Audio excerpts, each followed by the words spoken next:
facilities, because right now a lot of our seniors are trying to live on $600 a month, which we all know is impossible. So that is one of the pieces of legislation that I'm working on, but I'm also a co-author on a bill that would increase Medi-Cal reimbursement rates. And the reason that is so important is we don't have enough Medi-Cal providers. We now have this influx of people that do have access to medical insurance, but cannot find a provider because there are not enough providers that will take Medi-Cal. Because the reimbursement rates are so low, they can be as low as $8 for a visit. So we are working as a body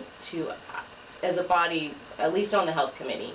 We already passed through health committee that we would like to raise Medi-Cal reimbursement rates. How we do that and if we get the funds to do that is another story. But I do think it's tremendously important that we have. It's one thing to provide insurance and provide the people the opportunity to see a doctor, but they actually need to get to see a doctor. Right. And we have people waiting 2 years to see doctors right now. So now let's look at your district. I think this is a good point to bring it in. It's a very diverse district. It cuts across a lot of different ethnic groups, obviously, but more particularly income groups too. You know, when you look at your district, you've got relatively affluent Playa Vista, Playa del Rey, and let's see, you got, I'm just thinking here. Venice, yeah, well, actually, I was going to put them on the other side. They're both. They're both. Yeah, both. Yeah, both. Fine. But what we do know is not necessarily both is West Athens and Lenox. And we look at that in parts of El Segundo, Gardena, even Inglewood, Hawthorne.